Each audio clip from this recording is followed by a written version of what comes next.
Three, two, one. Hey guys, this is Dean with the Two Party Podcast, and I'm on here with Jon Fondy. He is a former actor. Um, Vegas TV production is what he's doing now as a producer. He's just here to share a little bit about himself, a little bit about his life in Hollywood, as well as what he's up to these days. And he's just here to share some stories with us. It's great having you here, Jon. Tell the audience a little bit about yourself. Well, great, and thanks for having me on the show. It's kind of cool. Two guys that really just kind of met. We've got so much in common, so it's going to be a fun interview as well. For sure. So basically, I lived in California, in Southern California, and I was into business. I was into business management and stuff. Most people that get involved in the entertainment industry will. They'll go take drama lessons and in drama class, or you'll go to a music school or something like that and stuff. And I didn't. I went to business school and stuff. Mm-hmm. And so I was in business at a young age and managed a lot of nightclub type things and everything. And so I was always around the entertainment industry, but never was in it. And so then one day I was in Palm Springs, and I just said, I can do this business stuff when I get older. What do I want to do that is going to be fun, something that's going to be different every day, and something I can do literally for the rest of my life? And the bell went off, ding, and I went, hey, I'm going to go to Hollywood and I'm going to be an actor. I love it. I love it. And so I had a white Cadillac convertible. Nice. I threw a scarf around my neck, put on my sunglasses, and I drove into Hollywood. And I said, Hollywood, I'm here. Right. And Hollywood says, so what? Right. And we hear those stories so much with different actors and actresses starting out. They're always like, man, I just got the brush. They didn't want nothing to do with me. And yeah, you hear all the stories, It was, and it was so I didn't really know what I wanted to do. So I figured, I figured I wanted to be an actor because I was always kind of a class clown and stuff. So I started taking acting classes and kind of got the vibe together. Because of my nightclub and restaurant background, my night job, I was a restaurant night manager, if you will. So I could go to school and go to classes and auditions and stuff like that. And so I'm just kind of plodding along, doing my classes and stuff. And boom, lo and behold, I landed a Jordache jeans commercial. I remember Jordache jeans. Yeah. And very cool. So I got that, and then I started picking up little parts and stuff like that, and did every episodic television show that there was. Everything you could get your hands on. Yeah, and I was eager. I would do everything and take these classes and stuff, and it turned out to be really a great life. And then so as I'm going along, I said, well, I'll give myself 4 years, and if I don't make it after 4 years, then that's my college education. I'm out of here. Yeah, yeah, time to shift gears. Yeah. And so anyway, it about year 2.5. Things started hitting, and I started working, started making a decent living. I was never a star, but I ended up doing 8 years on The Young and the Restless. Okay, very cool. So that was very cool. So people would recognize me. They would come up and they'd go, I recognize you. Where did I see you? And I'd say to them, well, it might have been Young and the Restless. And they go, yeah, it was Young and the Restless. And I'd ask them, well, how long have you been on unemployment? If you're watching soap operas. I was just gonna say, you get to be like, well, what are you doing watching soap operas? And so a funny story that happened to me.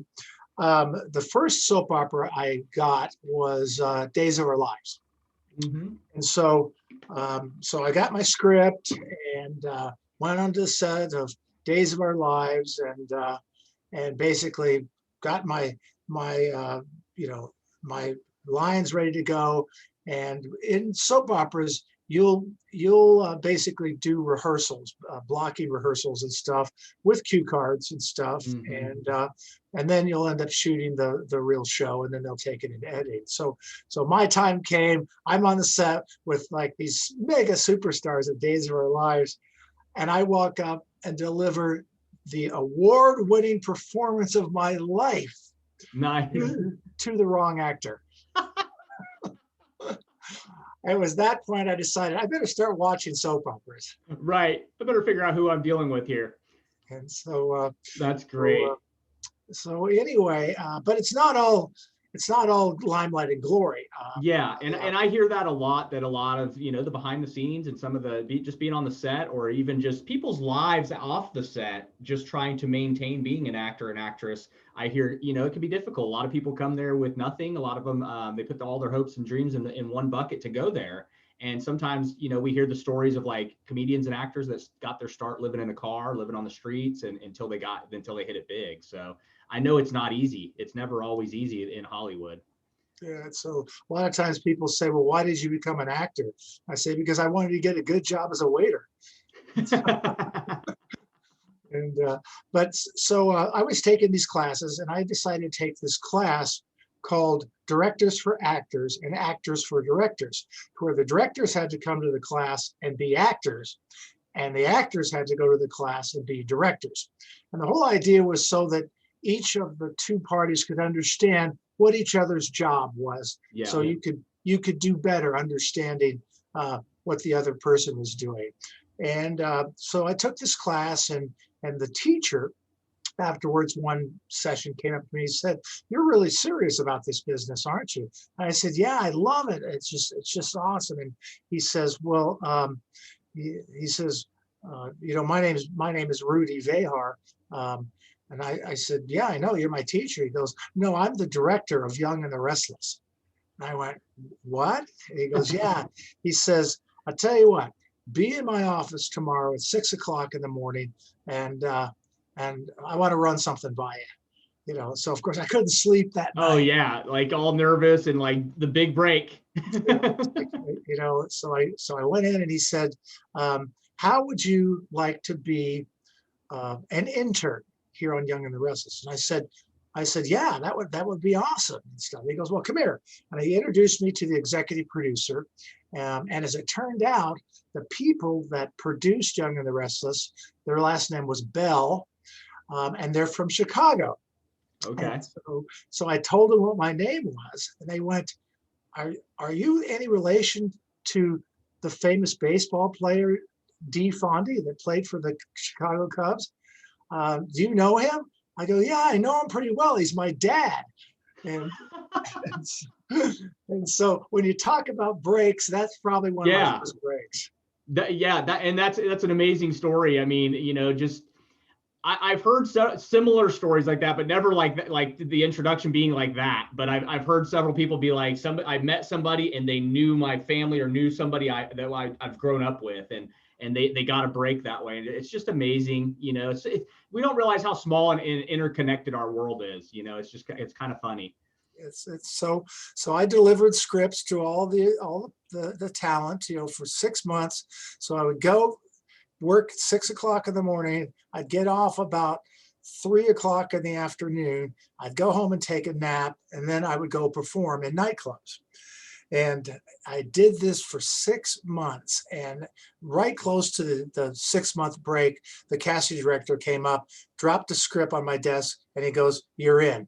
And I spent 8 more years on Young and the Restless. That's awesome. So who did you play on there? Well, I played a character by the name of Burke. Okay. And there was a bar called Sleazy's Bar. And so I was a bar back, long hair, beard, right, type thing and stuff. And then the lady that was one of the waitresses on it, she left Sleazy's Bar and married the big shot on the show, and so I was done with it and stuff. So I went back to being an intern. Okay. And so they gave me a second character, and that was in a bar also. And I worked with Jack Ford, President Ford's son. Yeah. So I cut my teeth on there, and then finally Dean, I just couldn't take living in LA anymore. Yeah. It's brutal, man. I stayed there, and this was probably mid '90s. We had lived out in Oregon and Washington area. We had moved back to Florida, which is where I call home these days. I mean, I'm in Tulsa, Oklahoma now, but home to me is Florida. And so at one point in the mid '90s, I wanted to go visit my sister out in California, or out in Oregon. She was up in Oregon. And I drove out there. I think I was like 17, 18 years old. And I was like, I'm going to drive out and visit you. And I drove all the way across country, probably the worst experience of my life. You don't realize that much driving, like you just go crazy. But I drove out there, and I ended up stopping. I got out there and I came back. And when I was coming back, I stayed in LA for about 3 months. So I got to experience living in LA, and all it took was 3 months. And I was like, I'm gone. I'm done. This is not the town for me. I don't like the traffic. I'm gone. And that was it. That was my experience with LA. And so so basically I figured, well, so what do I want to do? And I said, I don't know exactly what I want to do. But hey, I hear good things about Las Vegas. Always. There's always something good about Vegas. And so I thought, and I had been coming to Vegas, probably maybe 2 or 3 weeks a year to do conventions and things of that nature and stuff. So I knew Vegas pretty well, and so I thought, well, I think I'm gonna move to Vegas. And I made the mistake of watching Godfather, Goodfellas, and Casino all at once before I came up here. And my personality, as you could probably tell, is we're pretty close to the edge, and so I'm thinking to myself, I'm going to end up buried in the desert for sure. And so I got involved with the community, did a lot of community service work, and that's what really introduced me to the town. And so our production manager, our program director of our network, which I'll tell you about in a second, James is sitting in here. You've never heard a lot of these stories yet. So I'm kind of bearing my soul to my staff here while we're doing this. Kind of got to monitor what you're divulging, right? Yeah, that's right. And so I got out of the business. I decided I went back to school, got my master's degree in marketing, and decided to open up a boutique public relations firm here in Las Vegas, and started doing advertising, public relations. And everybody kept saying, "Oh, you're from Hollywood. Oh, can you do this commercial for me? Or can you do this? Or can you do that?" And I thought, and I kept doing a lot of corporate videos and commercials. And this was before social media came out, and this was before video was just starting to come out on websites and things of that nature. So I just said, hey, if I'm going to do this, we're going to do it my way. And I put this big sign up on my wall, and it basically said attitudes with a big circle around it with a slash through it. And I said, we're not going to have any attitudes here. And so our prerequisite is if we don't like you, we won't work with you. And I don't care if you're the best person in the world or if you're inexperienced. If you've got a good attitude, I can teach you all of that stuff. And so we all have a good time. Nobody's more important than the next person, and that's really been our philosophy. So I've been doing this now for 20 years here in Vegas, and a lot of production going on here. And so I had this wild idea. I've got all this Vegas footage that I had for over the years and stuff, and I thought, just like me driving into Hollywood, hey, I'm going to start a television network. Right. And so we basically went into beta about 5 years ago. And I said, hey, I'm going to figure out that OTT thing, that internet television thing. And because I had done traditional distribution, traditional television, and so I started my research on it, and basically started building a channel, and I was doing a lot of live mixed martial arts, multi-camera mixed martial arts switched shows and stuff. And one of the guys goes, I think you've got some programming here. Let me introduce you to a content distributor. So the content distributor was from your hometown in Florida. Yep. And got him on the phone. I told him, I've started the Las Vegas television network. It's all Vegas all the time. He Nice. says, I'll take everything you've got right now. Nice. And we instantaneously became great friends. We launched the network about 2.5 years ago. And we've either licensed or created more programming.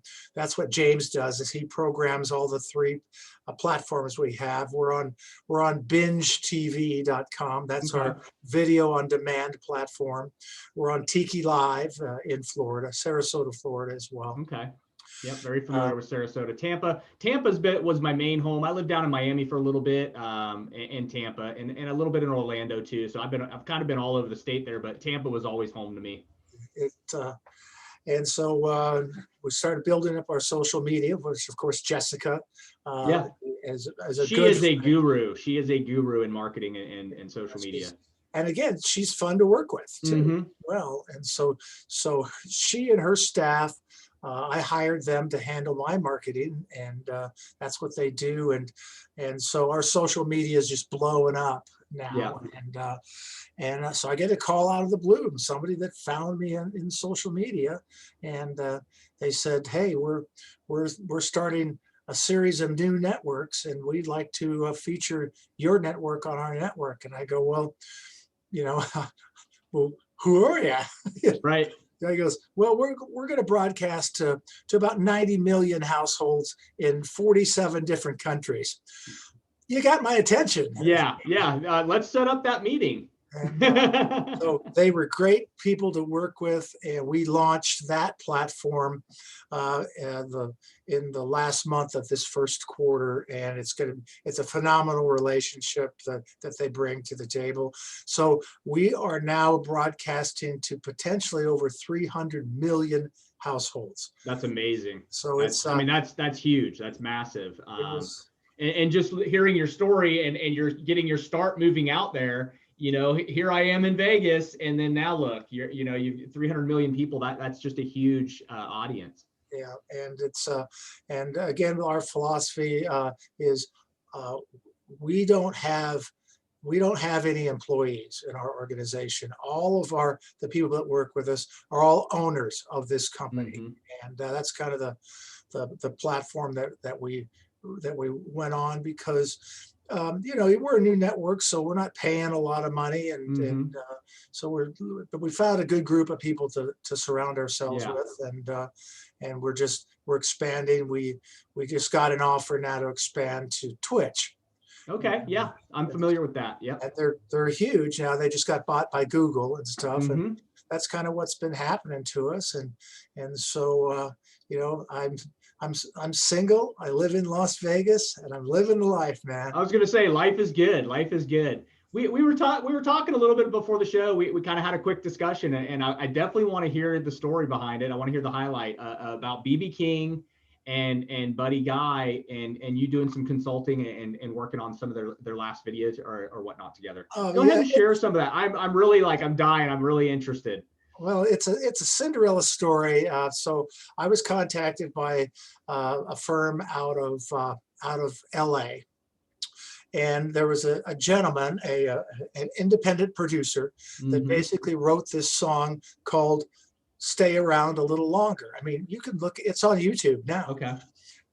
Wrote this song, and basically Buddy Guy recorded it with BB King, and basically the gist of the song is those two are getting up in their years a little bit.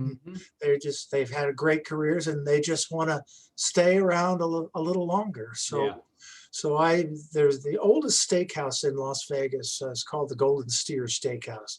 I recommend anybody go to that steakhouse, because that's where the Rat Pack hang out. Elvis hung out there.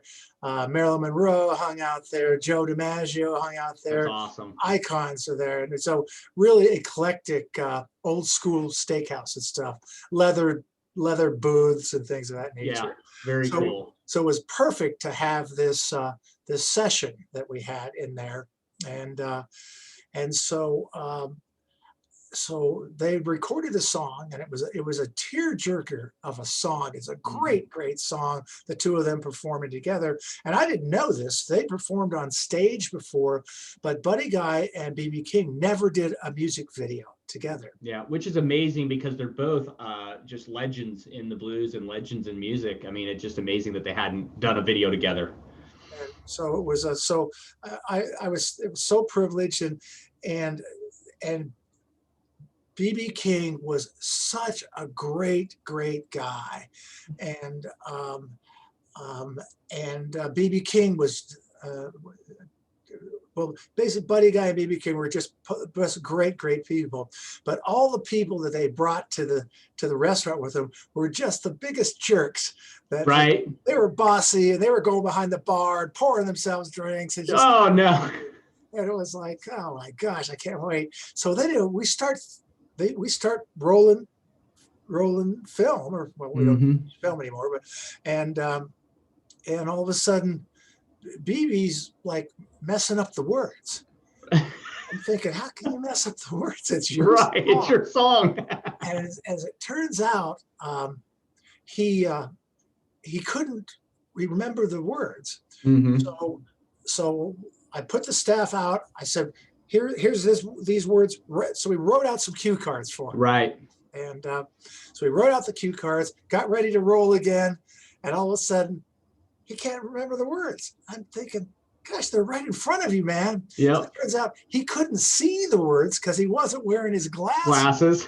So then we had to rewrite the cue cards in letters that were huge. Yeah. And we did the shoot, and it was just remarkable.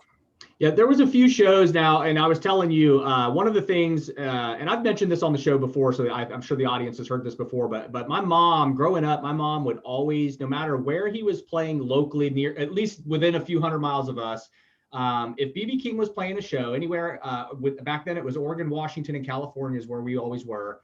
If he was playing any shows around my birthday, my mom would get us tickets, and she would take me to the BB King shows. And growing up, I think I've probably seen BB King about 8 times, 9 times growing up.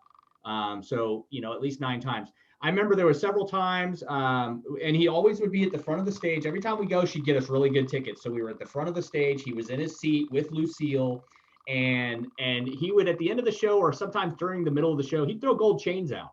Like, no joke, just gold chains. And he'd throw his guitar picks out as well. And I have my mom somewhere, I'd have to ask her, but I know she still has one of the gold chains from one of the concerts. And I have several guitar picks from some of those concerts. He ended up giving me a few guitar picks and a couple of buttons and stuff. So yeah, I mean, he was just phenomenal. And I mean, I'm talking, like I said, I'm 45. So I mean, this was probably early 80s, mid 80s and stuff that we started going to these shows. And back then he was in his prime. I mean, he was, when he would hammer out licks on the guitar, man, he was just amazing. And I've always liked the blues, and I've always loved his music. Muddy Waters, Buddy Guy, all those guys were just, to me, growing up, they were kind of legends. And it was just phenomenal that you just happened to have had that experience, and it just happened to be something where there's somebody that I love. To me, he's always been a legend, always will be. I remember one concert though that I actually, he was at the front of the stage, and he's kind of taking a break talking, and he held Lucille out, and there was a few people like me and a few others that actually, he let touch Lucille and his guitar stuff. And it was just really cool. And I just remember being a kid and thinking, here's this guy who's a legend, and he's allowing me to touch his guitar, which is what makes him who he is. Like what an amazing guy and character. And it's funny that you say like he was nice, but the people around him weren't, because I do remember him being really polite and really nice during his shows. And even when it was offset and everything off, like just setting up, like he's out there talking to people off stage and stuff. Like he was just really kind, really nice. Well, what really makes that story so significant for me, that a lot of people don't know, but that was the last time that Buddy and BB performed together, and that was the last music video that BB King did. Yeah. And I was so crushed when he passed away. And so, and he's a, he ended up living in Las Vegas, and Mhm. so he had a couple restaurants here, and was very open to the public and stuff. And yeah, it's amazing. We do all of these things and stuff, and a lot of times I don't remember a lot of the things that I've done until somebody Yeah, will you bring stay so something up. busy. Yeah. Yeah, and so, but my favorite actor was Clint Eastwood, Yeah. and I was fortunate enough to do the movie In the Line of Fire with Clint Okay. Eastwood. And again, the nicest guy in the whole wide world. I just always loved him and loved his energy and his vigor and stuff. And um, so I'm a big animal advocate and do a lot Yeah, of I am too. charity work Yep. with animals. And so a friend of mine, one of my acting teachers, said, "Hey, can I bring somebody over to talk with you? My studio's on the campus of UNLV." And so I get to work with a lot of the students, and Hmm. our stages are here and stuff like that.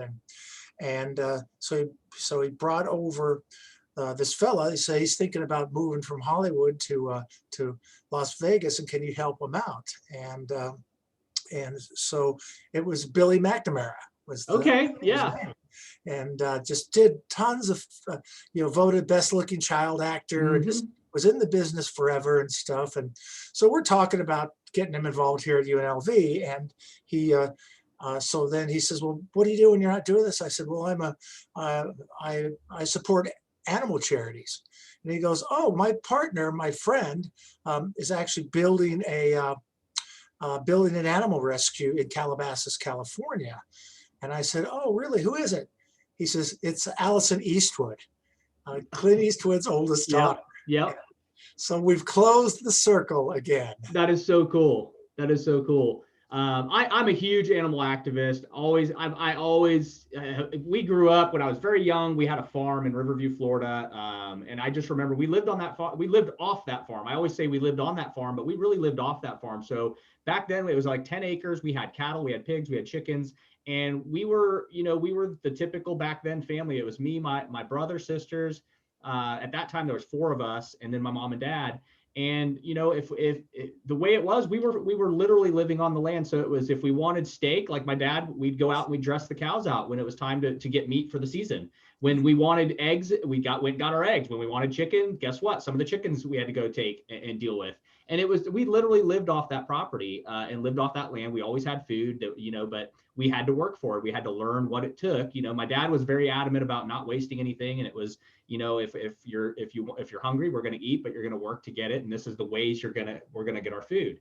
And I just remember farming that land with him, and I just remember having a lot of animals. And as we got older, we just learned more respect about the animals, and there's a purpose, food purpose, obviously. And then as I got older, I'm more like, while it's nice we can go to the grocery store to get our food and stuff, we do have to really look out for animals and be advocates for them, whether it's dogs, cats, or anything. I think we've come a long way over the years. I really do. I think we've really come a long way as far as, like, we don't see as much, at least here in our nation, we don't see a lot of animal abuse and stuff like that going on. And I like the fact that the laws have gotten more strict nationally, to where people that are abusing animals and stuff are being held accountable. Yeah, and the thing that I can't really get over is all these different forms of support animals. Yeah. You know, Yep. it's one thing, to bring your llama onto an airplane, but I'm Yep. glad to see they're starting to crack down. I think it got a little abusive at one particular point. Oh, for sure. And then you think, like we look back at what the show, what that Tiger King or whatever, where people were buying cats, and that was a huge thing for a long time for people that had money, or even in Hollywood, and just certain people with rap stars and stuff would buy these big cats and crocodiles and stock their property up with it. And what comes to mind to me is Hugh Hefner, because Hugh Hefner had that little zoo at the Playboy Mansion. Funny story, I've been there. I had a friend, a girl that I was dating for a while, and she got an opportunity to be one of the girls, and she had a interview there, and she had to go there and do the pictures and do the interview, and she was scared, and she brought me along. She was like, I just want to have someone come along with me. I don't know what I'm doing. I'm so scared. And I didn't know her very long, but she was like, if you want to come to the Playboy Mansion. And to me, I was younger, and I was like, go to the Playboy Mansion? Heck yeah. And so we did. We flew. They paid. They flew us out there. We stayed there for a weekend. And we flew back, and then we went back another time after her interview. They accepted her, and we ended up going back there. And then after that, me and her kind of split up. I told her, she was like, "Well, you got to come along for the journey." And I was like, "I don't really, I don't want to be arm candy for you. Like, I don't want to just be the playmate's boyfriend that comes to the mansion to hang out." So unfortunately, it's kind of a dumb way of thinking, I guess, at that time, because a lot of my friends were like, "What were you thinking?" Yeah. But to me, I was like, it just isn't the I guess that's not the journey I'm wanting to go on in life, is just hanging out with the playmate, while it was fun while it lasted. But I just remember, like, Hugh Hefner had a lot of animals there. And I remember we walked the grounds. We had a full tour. And then we were able, once we went back for our second visit, we were able to kind of walk around freely and do what we kind of wanted. And I remember just walking around, seeing the animals and stuff. And I was like, a lot of people have animals that maybe shouldn't, at the end of the day, his were all well cared for and everything, but it's like, you see like the Tiger King, the stories that you hear on that show about some of these cats being misused. And then, once they reach a certain age, they're no good, so people just kind of throw them away. And it's kind of sad to see that. It really is. It's we are definitely going through some changes. Do you have kids? I have one son. He's 12. Yep. Yeah. How's he dealing with the whole distance learning thing? It's kind of weird.